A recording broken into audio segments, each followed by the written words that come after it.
Value zone hyper mart Nandamuri Balakrishna గారిచే November 28న నాచారంలో గొప్ప ప్రారంభం.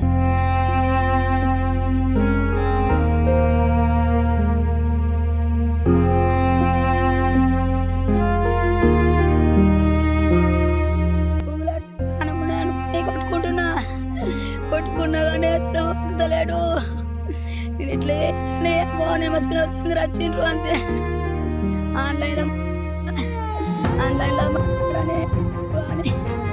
నమస్తే, welcome to Suman TV. Nizamabad జిల్లాలో దారుణం చోటు చేసుకుంది.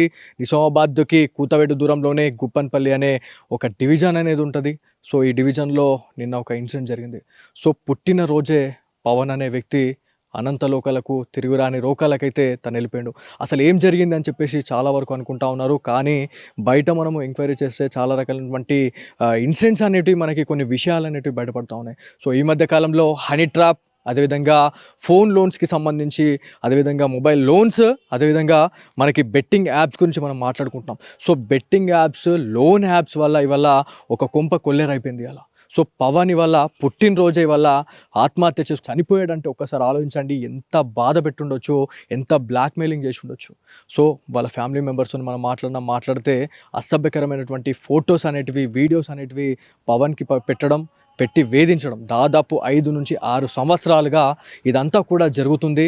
ఇదంతా తట్టుకోలేకనే పుట్టినరోజే 3 గంటల సమయం నుంచి 4 గంటల సమయంలో తను ఆత్మహత్య చేసుకొని చనిపోయాడు అనేది తెలుస్తుంది. వాళ్ళ తల్లిదండ్రులు ఉన్నారు, ఒకసారి వాళ్ళ తల్లితో మాట్లాడదాం. అసలు ఏమైంది అనేది దానిపైన అమ్మ మీరు చెప్పండి, అసలు ఏం జరిగింది ఆ రోజు? పవన్ మీతోని మాట్లాడడం జరిగిందా? ఎప్పుడు మాట్లాడారు మీరు? 11 గంటలకు మాట్లాడినా, మంచిగా గుడికి వచ్చినాం, మంచిగా మాట్లాడిండు, నాతో మాట్లాడిండు, నాతో సొంతతో మాట్లాడిండు. ఏదైనా బాగుంటే చెప్పురా, ఏదైనా బాగుంటే చెప్పి తీరిస్తా, నేను తీస్తా అంటే చెప్పలేడు.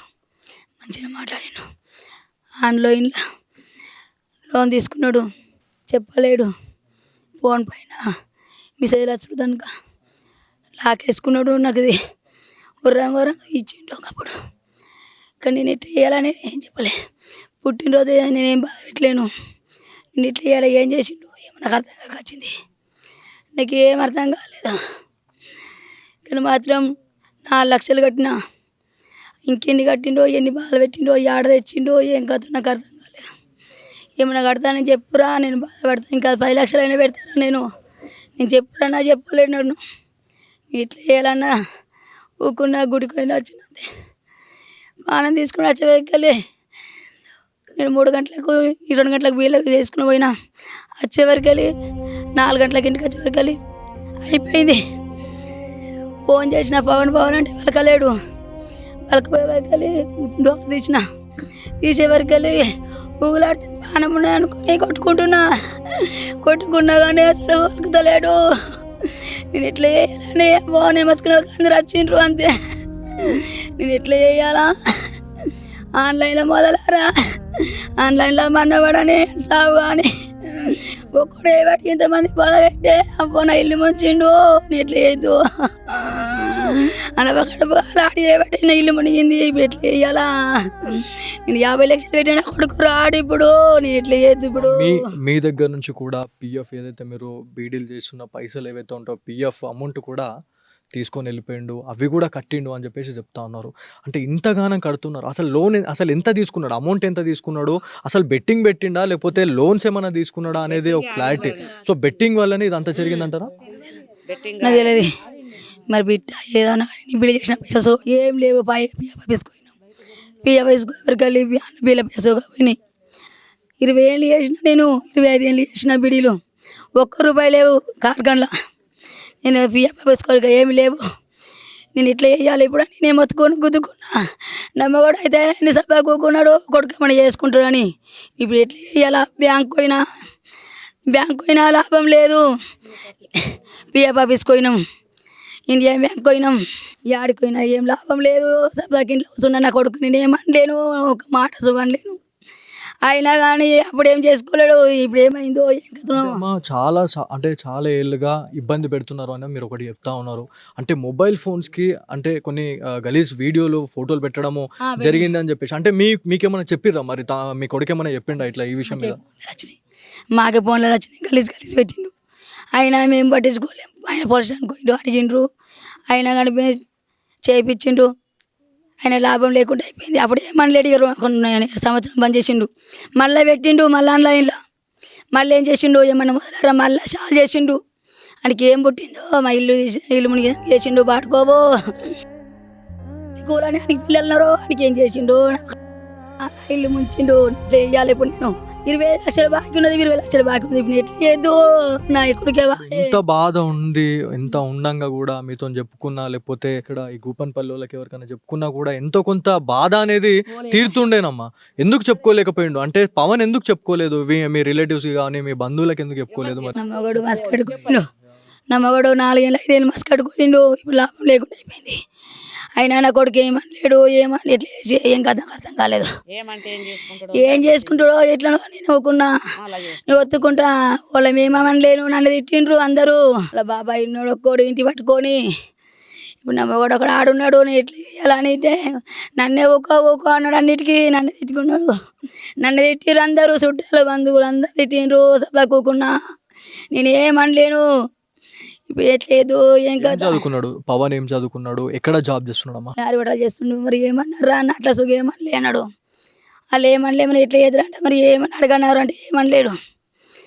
నెల జీతం ఇవ్వలేడు, తీసుకుంటా కట్టిండు నెలకి. అవి ఏం చేసిండు అర్థం కాలేదు. ఏం చేసినవారు అంటే ఏమనలేడు. నేను అప్పులు తెచ్చుకుంటా పెట్టినా 20 లక్షల దాకా. ఇప్పుడు నేను ఎట్లా చెయ్యాలా, నా కొడుకే పోయిండు, ఇప్పుడు ఏం కట్టాలా, నాకేం హెల్ప్ చేస్తావు ఇప్పుడు, నీకేం హెల్ప్ చేస్తారు, వాళ్ళు హెల్ప్ చేస్తారు నా కొడుకు. పోలీస్ అధికారులు వచ్చిర్రు, మరి ఏమైనా కంప్లైంట్ రిజిస్టర్ చేసిర్రా? మరి ఏమైనా భరోసా ఏమైనా ఇచ్చిర్రా మీకు? అంటే వాళ్ళని ఎవరైతే ఇబ్బంది పెట్టిన వాళ్ళు ఎవరైతే ఉన్నారో వాళ్ళని అరెస్ట్ చేస్తాం, లేకపోతే వాళ్ళ నుంచి నష్టపరిహారం అన్న ఏమైనా ఇప్పిస్తామని చెప్పేసి ఏమైనా మీకు చెప్పడం జరిగిందా? హామీ ఏమైనా ఇచ్చిరమ్మా? ఏమి ఇట్లా వేయాలా, ఇప్పుడు నా కొడుకు నా ఇల్లు, ఇప్పుడు నేను 25 లక్షల బాగా ఎట్లా కట్టాలా, నాకు ఏమైనా సాయం చేస్తే చెయ్యండి. నేను ఇల్లు మునితే నా బిడ్డ, నా కొడుకు నమ్మకూడదు, ఇద్దరు చచ్చిపోతాం, అందరూ చచ్చిపోతాం. ఇది యాక్చువల్లీ పవన్కి సంబంధించిన ఇంటి దగ్గరికి అయితే మనం రావడం జరిగింది. ఈ మధ్య కాలంలో సోషల్ మీడియాలో ఇన్స్టాగ్రామ్, ఫేస్బుక్, యూట్యూబ్ కొంతమంది సెలబ్రిటీస్ కూడా వీటిని ఎంకరేజ్ చేయడమే దీనికి మూల కారణం అవుతా ఉంది. 1000 రూపాయలు పెడితే 5,000 రూపాయలు పెడితే 10,000 రూపాయలు వస్తాయని చెప్పేసి ఇట్లాంటి ప్రలోభాలకి ఉసగొల్పడమే దీనికి మెయిన్ కారణం అవుతా ఉంది. కొంతమంది సిగ్గు తెచ్చుకోరు కొంచెం, అన్న ఒక్కొక్కళ్ళ ఇండ్లు ఇలా ఖాళీ బూడిదైపోతున్నాయి. ఎవరైతే కొంతమంది సెలబ్రిటీస్ కూడా ఇవాళ ప్రమోషన్స్ చేస్తున్నారండి. ప్రమోషన్స్ ఏందండి? ఇంకేమైనా చేయండి, ఇంకేమైనా మీకు 10 మందికి హెల్ప్ చేసేది ఏమైనా చేయండి. ఈ బెట్టింగ్ వల్ల ఇలా ఒక్కోడు బాగుపడ్డది ఏమైనా చూపించండి. అందరూ ఉన్నారు కానీ ఇలా బెట్టింగ్ల వల్ల ఇదైపోతుంది, అగ్గి తగిలిపోతుంది. ప్రతి గ్రామంలో, ప్రతి విలేజ్లో, ప్రతి డిస్టిక్లో, ప్రతి స్టేట్లో ఇదే జరుగుతూ ఉంది. 2 తెలుగు రాష్ట్రాల్లో ఇప్పటికే మొబైల్ లోన్స్కి సంబంధించి కావచ్చు, బెట్టింగ్ యాప్స్కి సంబంధించి చాలా వరకు కూడా మనం ఎంత అప్రమత్తం చేస్తున్నా కూడా కొంతమంది యంగ్స్టర్స్ని మాత్రమే వాళ్ళు టార్గెట్ చేస్తూ ఉన్నారు. ఈ బెట్టింగ్లో ఎట్లా ఉంటుందంటే ఒక 1000 రూపాయలు వేయగానే ఒక 5,000 రావడం, 5,000 వేసిన తర్వాత ఒక 15,000 రావడం, 30,000 రావడం, ఇదంతా కూడా ఒక ట్రాప్ అండి. సో ఈ ట్రాప్లో పడిన తర్వాత ఎవరైతే ఇంత పెద్ద మొత్తంలో అమౌంట్ వస్తుందని చెప్పేసి అన్న తర్వాత ఆబ్వియస్లీ పెడతారు. ఆబ్వియస్లీ మొత్తం పెట్టిన తర్వాత సర్వం మొత్తం ఊడ్చిపెట్టుకొని మొత్తం పెట్టిన తర్వాత జీరో అయిపోతుంది. జీరో అయిపోయిన తర్వాత సో ఎంత దారుణం అంటే ఇప్పుడు సోషల్ మీడియా ఇన్ఫ్లుయెన్సర్స్ ఎవరైతే కొంతమంది సెలబ్రిటీస్ కూడా కొంత ఈ బెట్టింగ్ యాప్స్ గురించి ప్రమోట్ చేయడం అనేది చాలా సిగ్గుచేటు. నిజంగా చెప్పాలంటే ఇట్లాంటి వాళ్ళపైన మనం చర్య తీసుకోవాలా. పోలీస్ అధికారులు, మరి తెలంగాణ స్టేట్ పోలీస్ కావచ్చు, ఏపీ స్టేట్ పోలీస్కి సంబంధించి మరి ఈ వీడియో చూసిన తర్వాతనైనా కొంత ఇట్లాంటి ఫ్యామిలీస్ని మీరు ఆదుకోండి. సో వాళ్ళపైన మన చర్యలు తీసుకుంటేనన్నా ఇట్లాంటి చావులు ఇంకొకసారి పునరావృతం కాకుండా ఉంటాయి. మొబైల్ ఫోన్ గురించి మనము చాలా వరకు కూడా మాట్లాడుతున్నాము. మొబైల్ ఫోన్ అనేది పోలీస్ అధికారుల దగ్గర అయితే ఉంది. పోలీస్ ఇన్వెస్టిగేషన్లో మరి ఎలాంటి నిజాలు బయటపడతా ఉంటాయి అనే దానిపైన కూడా చాలా వరకు వెయిట్ చేస్తూ ఉన్నారు. ఎవరైతే కొంతమంది ఈ అమౌంట్ అంటే దాదాపు పవన్ బీటెక్ చదువుకున్నాడు, బీటెక్ ఫస్ట్ ఇయర్ నుంచి కూడా 4-5 ఇయర్స్ నుంచి అమౌంట్ ఎంత అంటే అంత వేయడము, మళ్ళీ తర్వాత ఎవరైతే సదరు వ్యక్తులు ఎవరైతే ఉన్నారో ఎంత అడిగితే అంత వేయడము, బ్లాక్ మెయిలింగ్ చేయడము, ఫొటోస్ పెట్టడం, ఫొటోస్, హనీ ట్రాప్కి సంబంధించిన కొన్ని వీడియోస్ అట్లాంటివి పెట్టి చాలా వరకు ఇబ్బంది అయితే పెట్టిరు అనేది తెలుస్తూ ఉంది. సో ఫైనల్గా ఇట్లాంటి ఇన్సిడెంట్లు జరగకుండా ఉండేందుకైతే ప్రతి ఒక్కరు చర్యలు తీసుకోవాలా. ఇవాళ బెట్టింగ్ యాప్ల వల్ల ఇవాళ ఇంకొక కుటుంబం ఇవాళ ఎట్టుగాని పరిస్థితి అయిపోయింది. అమ్మ మీరు చెప్పండి, మీలాంటి కొడుకులకి మీరు ఏం చెప్పాలనుకుంటున్నారు? ఇట్లాంటి బెట్టింగ్ యాప్లు కావచ్చు, మాలాంటి పిల్లలకి మీరు ఏం చెప్పాలనుకుంటున్నారమ్మ? నా పిల్లలు లెక్క వాళ్ళు ఖరాబ్ కావద్దు, మంచిగా ఉండాలా. ఇట్లా పెట్టకుర్రి, ఇట్లా బంద్ చేయండి. ఇప్పుడు ఎట్లా చేయాలా? వాళ్ళు ఎట్లా చేస్తారు? కంపలు మునుగుతున్నాయి. కొంచెమన్నా చూసుకోరి అయ్యా. ఎట్లా చేద్దు ఇప్పుడు? వాళ్ళ ఇల్లు నా ఇల్లు లెక్క. ఇప్పుడు నేను ఎట్లా చేయద్దు? నేను 2 లక్షలు తెచ్చి బాకీ ఎట్లా కట్టాలా? నాకు రెక్కలు లేవు. ఇప్పుడు నేను ఎట్లా చేయద్దు? ఇప్పుడు నేను ఎక్కడికి తేవాలా? నా మోడికి రెక్కలు లేవు, నాకు రెక్కలు లేవు. ఇప్పుడు నేను ఏ బాకీ కట్టాలా? నాకేమన్నా హెల్ప్ అయ్యుండ్రి. నేను హెల్ప్ చేయాలి నాకు. నేను ఎట్లా చేద్దు? ఇప్పుడు నేను ఎట్లా పోదు. అసలు ఆ తల్లి ఏం మాట్లాడాలో మాట్లాడలేని పరిస్థితి. ఇలా చెట్టోలే ఉన్న కొడుకు ఇలా ఒకేసారి మాయమైపోయిందంటే ఎవరికైనా ఉంటుంది. ఇవాళ ఒక ఆత్మహత్య చేసుకోవాలనే థాట్ అనేది మనం ప్రతిసారి మాట్లాడుతున్నాం. ఒంటి మీద ఒక చిన్న గీత పెట్టుకోవాలంటే మనం విలవిలపడిపోతాం. వాళ్ళు ఈ లోకాన్ని నిడిచబెట్టేసి, కన్న తల్లిదండ్రులు నిడిచబెట్టేసి ఆత్మహత్యనే శరణ్యం అని చెప్పేసి చాలా వరకు కూడా వాళ్ళు ఆత్మహత్య చేసుకుంటున్నారు. అంటే ఎంత ఇబ్బంది పెట్టాలా, దీని వెనుక ఎంతమంది కుట్ర ఉండాలా. సో ఈ ఆత్మహత్యలకు చాలా వరకు బాధ్యులు అయితే ఉన్నారు. సో పవన్కి సంబంధించిన ఫోన్ అయితే ఉంది. దీంట్లో అనేది మనము ఓపెన్ చేయలేము. ఏదైతే పోలీస్ అధికారుల సమక్షంలోనే ఇది అంతా ఓపెన్ అయితే చేయాలా. దీంట్లో ఏముంది, అసలు దీంట్లో ఏ డేటా ఉంది, అసలు ఏముంది అనేది మనం చూడాలి. ఎట్లాంటి యాప్స్ ఉన్నాయి అనేది కూడా మనం ఆలోచించాలా. సో పవన్కి సంబంధించిన మొబైల్ అండి ఇది. చూడండి ఎంత దారుణం ఇది.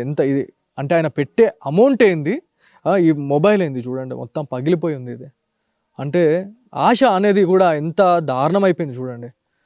ఒక 1000 రూపాయలు వేస్తే 2000 వస్తాయేమో అని చెప్పేసి వాళ్ళు ఇలా ఈ ట్రాప్లో పడుతూ ఉన్నారు ఫైనల్గా. సో ఇది యాక్చువల్లీ ఉమ్మడి నిజామాబాద్ జిల్లాలో ఇట్లాంటి ఇన్సిడెంట్స్ అనేటివి సర్వసాధారణం జరుగుతూ ఉన్నాయి. ఇట్లాంటి ఇన్సిడెంట్లు మళ్ళీ జరగకుండా ఉండేందుకు పోలీస్ అధికారులు ఇనిషియేట్ తీసుకొని ఇట్లాంటి ఎవరైతే బెట్టింగ్ యాప్స్ ప్రమోట్ చేస్తున్న వాళ్ళు ఎవరైతే ఉన్నారో, బెట్టింగ్ యాప్స్ని నడిపే వాళ్ళు ఎవరైతే ఉన్నారో వాళ్ళని అందరినీ కూడా ఖచ్చితంగా వాళ్ళపైన ఒక యాక్షన్ అయితే తీసుకోవాలని చెప్పేసి తల్లిదండ్రులు అయితే కోరుతా ఉన్నారు. సో ఇది వాళ్ళ Suman TV special story. Camera person కార్తిక్తో బాలు, సుమన్ టీవీ, గోపన్పల్లి నుంచి.